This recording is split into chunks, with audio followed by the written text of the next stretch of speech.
It's difficult following in the shadow of greatness. Thunderbirds' first episode, Trapped in the Sky, got the series off to an atomic-powered start, and it helped that either deliberately or by happenstance, the episode had grown to an hour during its actual production. Fire flash! Overshoot! Overshoot!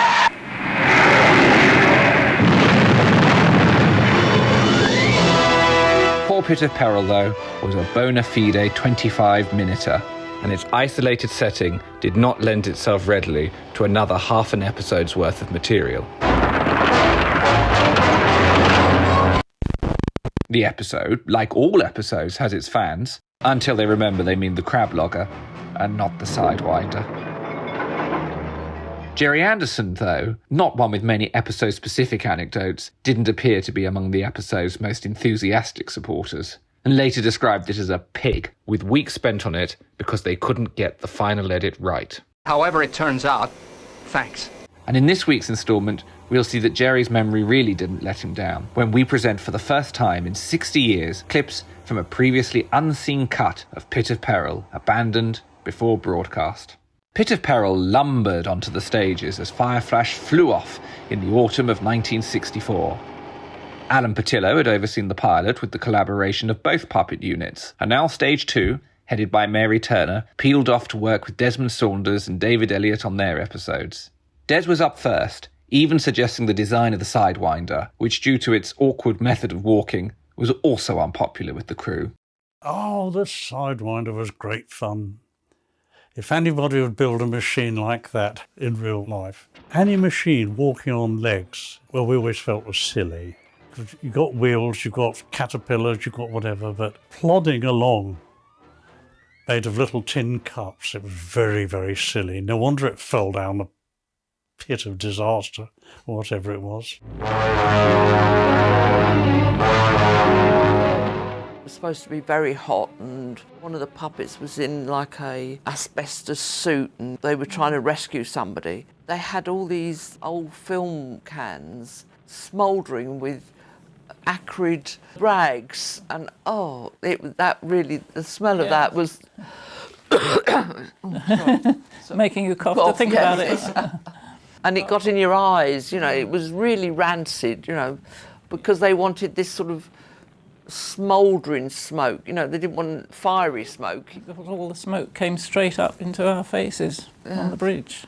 Pit of Peril was written by Alan Fennell, whose scripts are rightly highly regarded for their action-packed plots. And at 25 minutes long, Pit of Peril may have bowled along in a way that the 50-minute version doesn't. No script for this episode survives, so we have to look for clues elsewhere to work out what was in it originally. Thanks once again to the film material Michael Wilson retained, plus a few hints in the episode, we'll outline how we think the episode ran in 1964. And the emphasis really is on think, because as we'll show later, material could be chopped and replaced for the final transmitted version.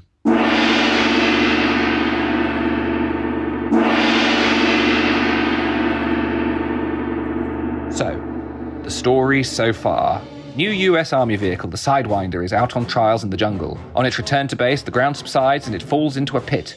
Isolated from all help, General Peters, who has been accompanying the Sidewinder in Copter Watchdog, wonders what to do, until his second-in-command thinks of the newly formed International Rescue.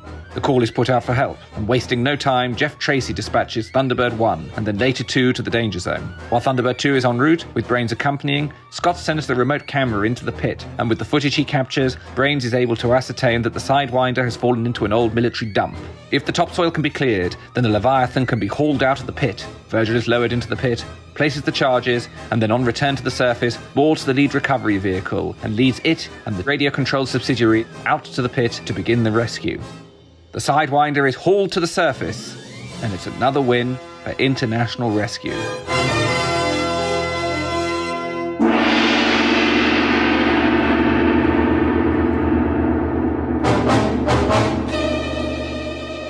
If this is correct, and sadly we have no script to consult this time, then the additional material in the transmitted hour version includes the arrival of the helijet and the 2 subsequent journeys into the pit, the attempt to haul Sidewinder upright. The scenes with International Rescue listening in are also new additions, as is Jeff's somewhat bizarre reluctance to get involved uninvited. We can't go shoving our noses into this uninvited. For all we know, the Army might be engaged on a top-secret operation. From the Thunderbird 2 launch, the episode seems to revert to the original 25-minute version. Although continuity is surprisingly good between the old and the new material, someone was kind enough to change a white dial for a black one in the new copter watchdog scenes. Copter watchdog from Helijet. What gives, General? The final observation is that Matt Zimmerman almost certainly wasn't in the original episode. When Trapped in the Sky was filmed, he had yet to be cast, hence the unusually bassy Alan who answers with the voice of Ray Barrett. Okay, Father. Most of his scenes in the transmitted version of Pit of Peril seem to be either newly shot or redubbed. Switching over to Lieutenant Meade's frequency, sir. The news that the series was now to be an hour was greeted favourably by the crew. It could only be taken as a ringing endorsement of their achievements. Sylvia, in particular, in her joint role as script supervisor, was especially keen to spend more time with not just the regular characters, but the guest characters, who would find themselves in jeopardy. I had a better chance of getting more characters, better characters, and backgrounds than I did if it was only half an hour, because you could really develop the stories then. It was told to me by a director a long time ago. He said, look, put it this way. If you meet someone and they're saying goodbye to their family and it produces a happy family, you've got a car outside, lovely kids, and then he drives into his office and before you know it, he's shot dead. That's shock. But you wouldn't care if you hadn't seen the character beforehand.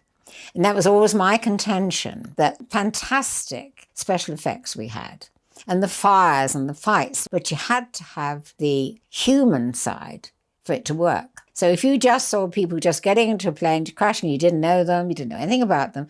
So I felt in my mind that was what we needed to do. And I thought it was even more important to do it as they were puppets. You had to give them the good look, you had to give them the music, you had to give them the effects. What you hadn't given them is the humanity. And that, I thought, was another piece of the puzzle. Once the team had got into their stride, the longer narratives were a great success. However, unlike other episodes, the problem with Pit of Peril may lie in spending too much time with the guest characters, as General Peters repeats the same suicidal mission twice, in pursuit of an idea that at the beginning of the episode he'd all but ruled out. There's no time to argue. Admittedly, in the end he settles with trying to get the Sidewinder back upright. Not that this is a problem for the crew, as they curiously remain the right way up, no matter the attitude of their vehicle. So that's the story of Pit of Peril, or rather to say, it was the story of Pit of Peril. Because it turns out that between the 25-minute version and the hour version was another hour version, rejected close to broadcast.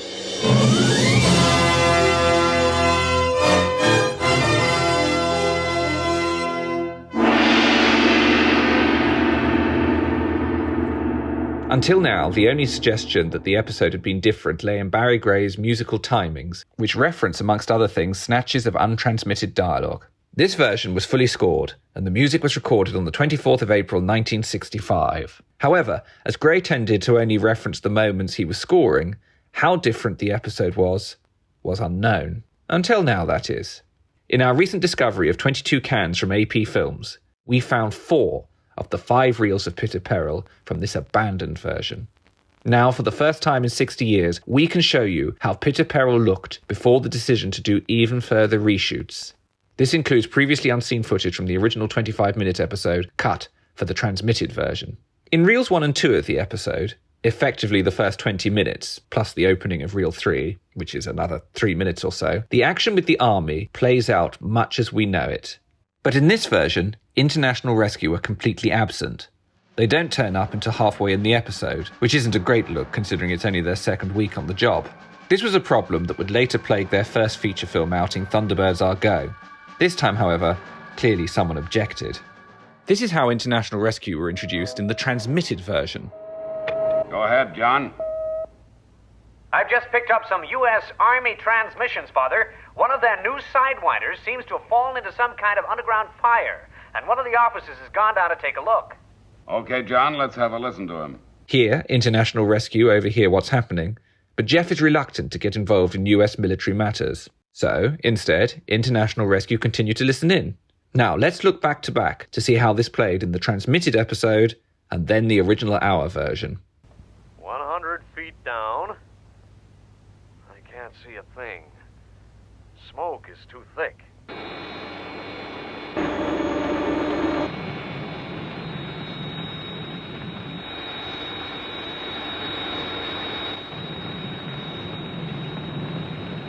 Temperature's rising.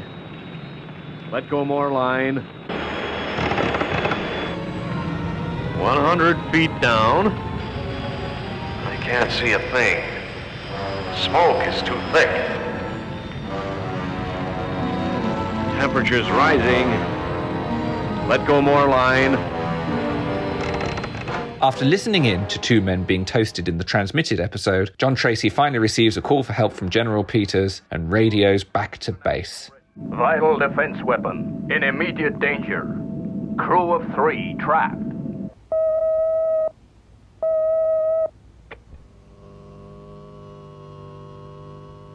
Go ahead, John. Father, General Peters has just radioed in. They do want our help. But in the half-hour version and the original 50-minute version, it's the first international rescue have heard of it.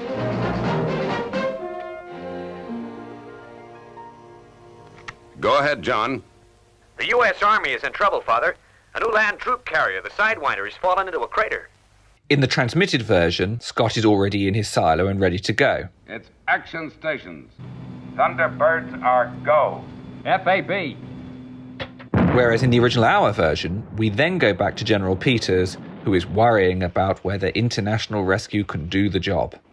Do you think they'll help, Ralph? Not much known about this international rescue organization. The way I hear it, they want it kept that way. Meanwhile, back on the island... Okay, Scott. That's the situation. Get moving. I'm on my way. Good luck, son.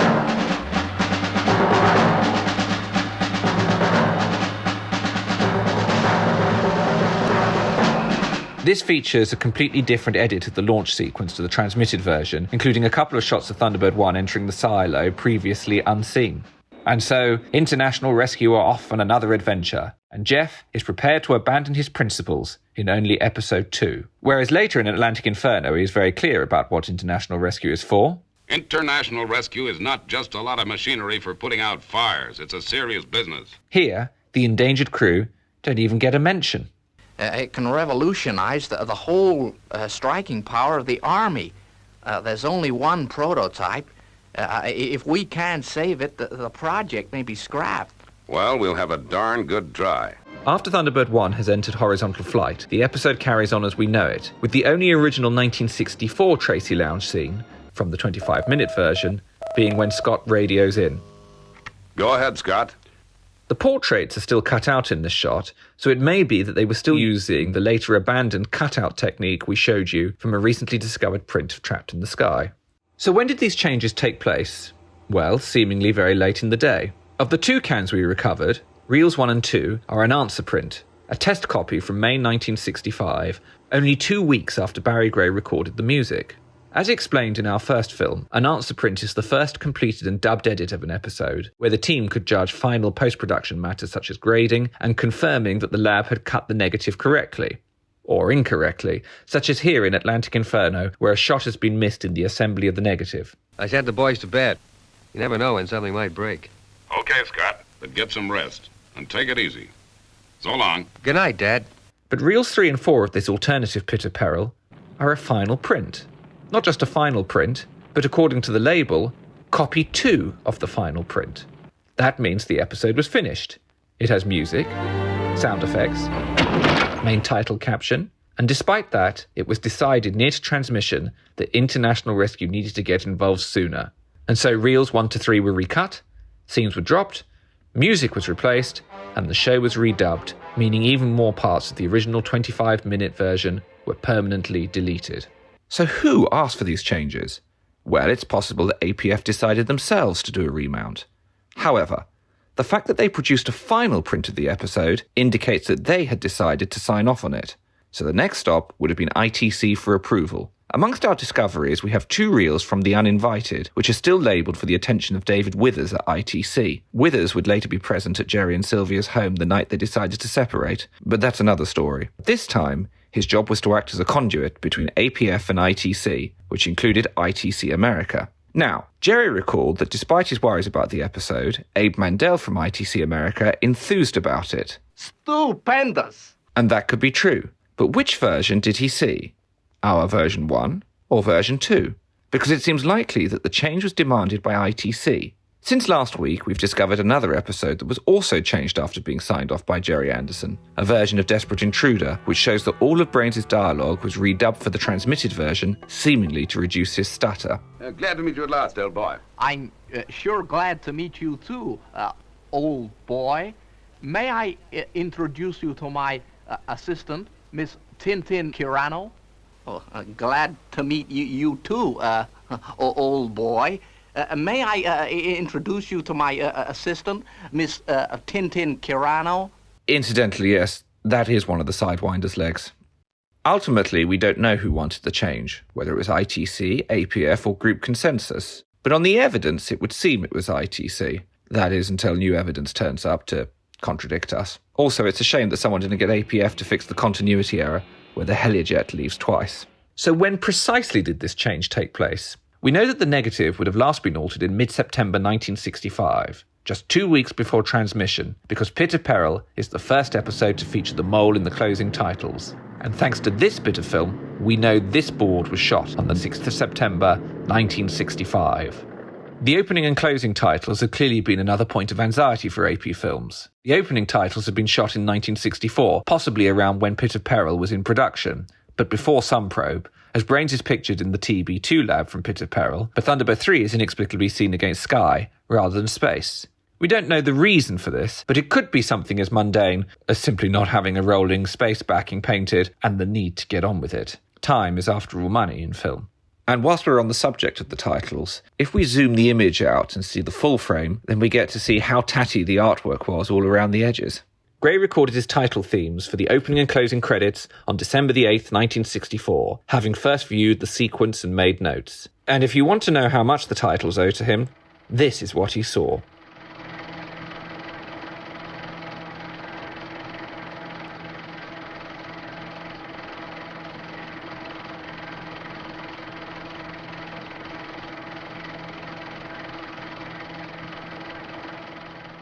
For reasons unknown, the opening arrangement was only used for Trapped in the Sky, and the closing arrangement was later abandoned in favour of two other versions, one for Trapped in the Sky, and then an alternative version of the Thunderbirds theme was used for the end titles of the remaining 31 episodes. By the middle of 1965, it had been decided to try a song in the vein of the previous shows, with Gary Miller recording Flying High on the 6th of August. Then you'll see Thunderbirds.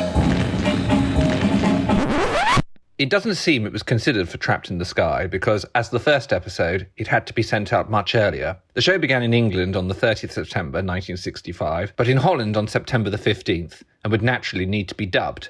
Oké, Scott. Ga je gang. En blijf in contact. Ja, vader. At apparently the 11th hour, it was decided to scrap Flying High entirely, insert a picture of the mole into the end titles, and recut the negative for every single episode complete at that point. Bar Trapped in the Sky. Sadly, of our haul of 22 cans, most are missing the final reel, depriving us of knowing if there was an intermediate version of the end titles. We do have one early episode though, The Perils of Penelope, with marking saying April 1965, long before the change. So what do they tell us? Sadly, nothing. Examining the film, someone has spliced the transmitted titles onto this reel. Some mysteries will have to remain unsolved, at least for now. Not least why Jeff Tracy delivers all his lines in the newly shot material in a slightly peculiar manner, almost as if he's been told that the episode is underrunning and requires an extra few minutes. I think this frequency should be put on priority monitoring. The situation could get pretty desperate. Pit of Peril was APF's first go at expanding one of the 25-minuters, and sadly it's not as successful as their later efforts. But the episode still has an enormous amount to offer. The slow reveal of the Sidewinder has a real touch of cinema to it. Barry Gray's lumbering score is highly memorable, and it introduces International Rescue's best-remembered pod vehicle, the Mole. It's ironic, though, that through concerns that the audience wouldn't see enough of the Tracy family, that the producers inadvertently left us with one last chance to meet Jeff and Co. again 6 decades later. What do you think of it, Brains? Well, it's pretty good, Mr. Tracy.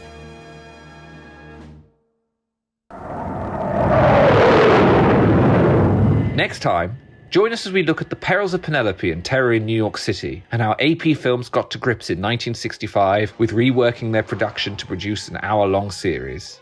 Crazy fools.